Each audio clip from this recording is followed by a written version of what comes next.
Okay, guys, welcome to Football Is and That Is What I Want. It's Dan here. Really exciting episode today. It's part of what I've been trying to sort of arrange in this close season, getting the thoughts of managers, the coaching staff for different teams, seeing where they're at. So I'm very, very happy today to be welcomed to the Dudley Town boys. I've got Matty Lovatt, I've got Jamie Coyne and Aaron Archer. How are we doing, guys? You all right? Well, thank you, Dan. Yeah, not too bad. Brilliant stuff. It's well, where do I start? It's been a crazy end to the season with the cancellation. Riding on a high throughout the season when you weren't really expecting to be in the promotion spots at the start of there. So to be up there and have it in your hands and then all of a sudden have it cruelly taken away. How was that for you, Matty? Yeah, it's been well documented, Dan, that we at the time were, devastated, to be honest. Felt like a real kick in the balls.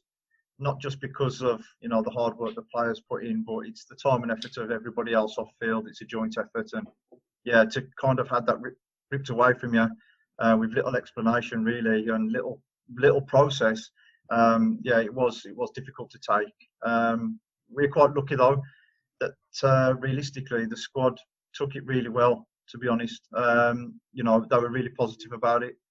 Nobody kind of, dug the heels in too much or cried over spilled milk that much. Once the original kind of anger was out the way, focus then quickly turned to, all right, okay, how can we turn this into a positive and how can we make this better next season? I think something you say there, and I think it stems for everyone involved in non-league, well, most people, unless, without sounding picky, they were in the relegation battle there, is anger. I think a lot of people were expecting the season to perhaps be sorted out, not cancelled so quickly. I mean, it was in five to 7 days they had the decision. That was it. It's cancelled. It's gone. What I wanted to know really, and I suppose what people want to know is promotion was in your own hands last season. Is there a sense of unfinished business with regards to the players and of course the staff and the directors there, Jamie? Yeah, we believe so. As like Matty said, we were disappointed and angry in a way because it was cruelly snatched away from us. There was discussions about could we finish the season on a points per game basis. It's not the way that we wanted to do it, obviously, but for us and the teams that were up there as well, it's something that could have been discussed really, and we move on. So. That unfinished business has been thrown around quite a lot, and I think for us and the other teams that was in the top four, yes, it means a lot, to be honest. For the other teams that was floating around the relegation, I can't see what it means to them, to be honest. So now it's given us that grit and determination to actually kick on. As soon as it all come about that the season had ended, a couple of our lads got in touch with us and said, look, gaffers, we'll go again. And that's all you can do. So, we look forward to it when we start again now. And I think that's something that I highlight quite a lot, as a super fan of you guys, as we all know. I highlight that quite a lot, that the team that you've got there, the lads on the field, they do the business for you on the field. There's a real togetherness. But off the field, people may not see this as much, but that there is such a togetherness with your team. And, it's something that I think a lot of teams can slightly miss. I think stability is key. And, when we're talking about stability, the news broke this week that you guys are going to stay on for another term. And with so many managers, and I say this loosely, leaving where they are and going to different clubs, for me, coming into non-league, I get that you're not going to have, full-time contracts. So you're not exactly, kept in one place, essentially. But to have that stability and know that you're staying there and you're building something, it's really something. And what would you like to say about that, Matty? Yeah, stability is massive. When you've got a plan in place, and I'm sure nearly all the other managers in the division, all of the football clubs, teams, squads, chairmen, will have plans, long-term plans in place. So to actually be in an environment where you can, construct those ideas, construct those plans with people who are going to support you, it's vital. It's vital to the stability. It's good for the players as well. Obviously, they're settled. They can improve on their football. They're not worrying about, where am I going to be next season? Am I going to be here? Am I going to be there? They know what their goals are.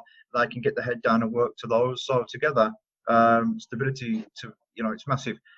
I think realistically, we know how difficult it is to keep, uprooting, so to speak. last year we had a little bit of a rebuild. You know, it was a bit difficult because there was nothing much left for of Dudley Town players who've gone to law with the previous manager. So you have to have a rebuild. That means trialists. That means, you know, trying to introduce people to new people and new formations, new way of thinking, and probably results early in the season last season. It showed that, you know, we didn't have that stability.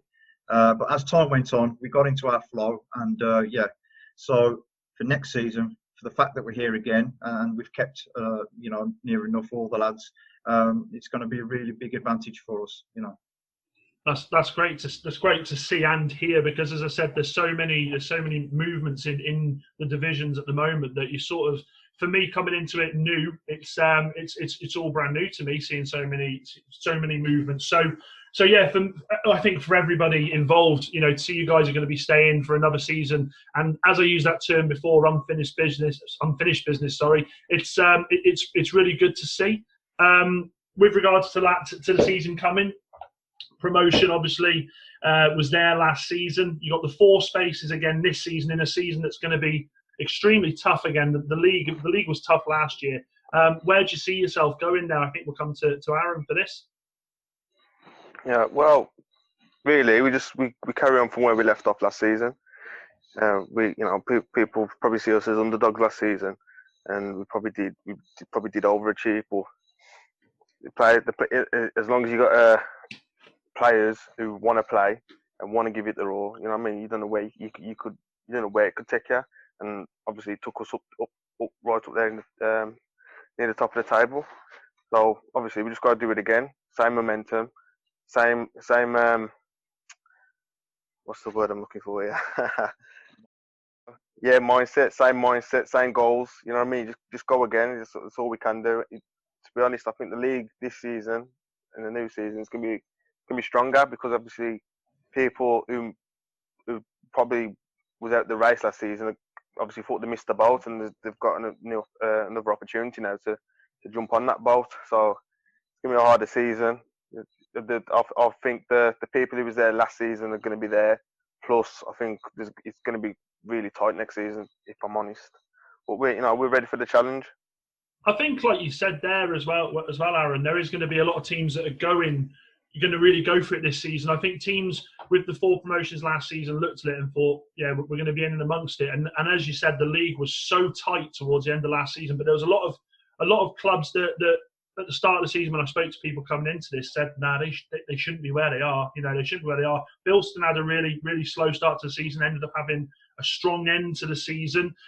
So I completely agree with what you're saying. I think with regards to how competitive that league is going to be next season, it's going to be scarier. But something like I said before, and you've got the ethos there as well, Aaron, is the hard work that your lads have got. I think you'll be up and about there, you know, for sure. With regards to memories of last season, what would you say your best memory was of last season? I think we'll go to Jay for this. Yeah, there's been a few. There's been quite some great memories, to be honest, that I can highlight. But I think one that sticks out, or I've got 2 that sticks out, and that are involved with the Vars. The first one being where we met down at Litchfield City. You know, we saw your video before highlighting Litchfield's prowess, and they were going to roll us 2-1 and this, that, the other. So we just took it as ammunition, and that's what we do. We do our research on teams, and we look at the faults of them, and we attack.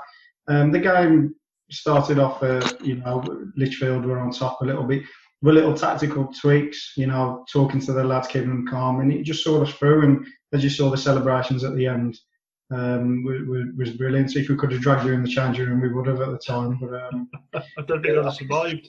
There was a second one to that was in the qualifying previously, and I think Matty will agree. It was Staplehill away. We had a good coach journey up there, but then when we got there, we knew our goalkeeper coach, he couldn't make it because he had family issues. I'd realised I'd left the tactic boards at my work, so it was myself and my son warming up the goalkeeper. Couldn't really go through what we wanted the lads to do with a tactics board, and we just said to Matty, these are the games that we're going to remember, and we did. It was a great performance. We won 2-0, and as I say, the rest is history. So Dudley Derby Friday night that he came down to. That was absolutely fantastic on the Friday. I don't think I'll have the bar till after midnight as well. It's just one of them. It's fantastic. There's been a lot of highs, to be fair. So it's I said this yesterday when we did the test run, so I probably won't get the same reaction. But the video that I did for the build up for you guys, and like I think Aaron said to me yesterday, I predicted 2-1 to Lichfield with Kyle Patterson being the star man. And in the game, he was out the game, wasn't he? He didn't get a touch. I remember Paul, who come with me, on the way down here in the car, I was like, Kyle Patterson, mate. I said, you got to watch him on the ball. He's so calm, collective.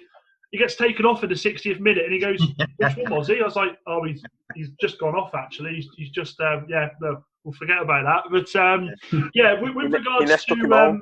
sorry? Ines took him home. Yeah. I didn't hear off him again anyway. With regards to the last season, what would you say the worst memory would be for last season? I think we'll go to Matty for that. There's a few probably spring to mind. First one, maybe I'm going to, probably Wellingborough in the Vars.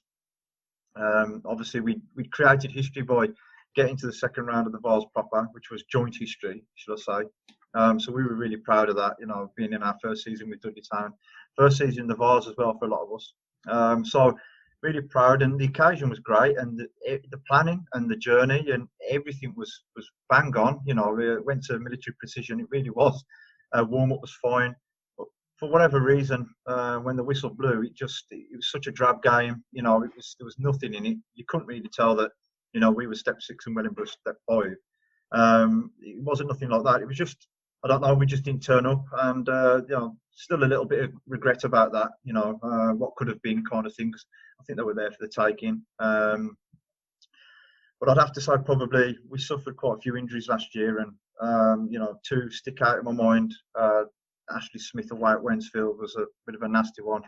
Ashley was captain for us, at the start of the season. He was massive, and that was a kind of a blow. And also Dan Wright got a really bad knee injury as well at home. And I can visualise, his knee kind of locking, and the noise and the kind of what happens after the ambulance coming. So I'd probably say realistically, it's the injuries, it's the bad injuries to the players that it was a terrible season for that, Dan. I think with regards to, and I said this yesterday, I'm definitely going to say it again. There's two things I'm going to say that we went over yesterday. First and foremost is, and it's a credit to you guys. Ash, with regard to Ash, I've spoken to him a couple of times. I spoke to him more so the Dudley Derby. Now, when he got injured, was he he's captain, isn't he? He's the club captain. Yeah, that's right. So when a lot of people, if you've not been to see Dudley play, what they did with Ash is they used him in the end on the management team as that go-between between the players and the coaching staff. And not a lot of teams you see do that, and I say that completely and utterly because you don't even see it in the professional game. I think the only time I can ever remember something like it was the farce of David Beckham in 2010 going to the World Cup in his three-piece Gareth Southgate suit and being the go-between. So for you guys, it was really good as a neutral to watch that. And the second thing I've got to say, and I will say it again, was my funny memory of you guys was going to Wellingborough with you and getting on the bus, and I was sat in front of Jay and the striker Jay, and he was sat behind me. He'd had a few beers already, and he said, "I said, oh, how you doing?" I was quite nervous because I didn't know any of you properly, and he said, "Yeah, I'm banned for this game." I was like, "All right, okay." And he said, "Yeah," and he said, "I said, where'd you play?" He goes, "Oh, I'm striker." I went, "Yeah, of course you are, mate." I sat there and thought, there's no way that bloke's a striker. There's no way he plays football. But then I watched him in the Dudley Derby to put a hat trick away, top bins for the last goal. My favourite goal of last season for sure. Just a great finish, but great little player as well. So I kind of felt a bit like afterwards. I was like, oh, I'm glad I didn't turn around to him and say, "You don't play football, mate," because I think he'd probably said something. But the character you've got there with the players, that go between the coaching staff and the players, I think is so good, and it shows, like I've said before, that togetherness that you have for the team there. Now, with regards to the players, I think I'm going to come to Aaron for this. How are the lads feeling for pre-season, Aaron? Because I can see you've got them definitely running through their paces, mate. They definitely look like they're enjoying it. Ain. Yeah, well, last couple of weeks, obviously none of the lads have really kicked the ball. So, like in the group chats, they're just constantly going about can't wait to play ball, can't wait to play ball, can't wait to play ball. I mean, first chance the lads got to play a bit of football together, and me kind of like meet up 1-to-1. I mean, people was out doing little sprints together or doing little workouts together. You know what I mean? Yesterday I had Mitch and Maka do a little one-on-one session. I've got a couple of lads tomorrow, Sunday and in the week, as well as my the lads from the kids team, my under nines team as well. Got a few of them as well because I mean it's obviously unprecedented times and that, and people just want to go out and play football. You know what I mean? Just want to be with the mates and stuff. But honestly and truly, the lads are all buzzing for it, man. They can't wait until they can get together as a group, train, have the little laugh, have the banter. You know what I mean? All have a, just a big hug, really. You know what I mean? I can't wait to hug the lads, to be honest. You know what I mean?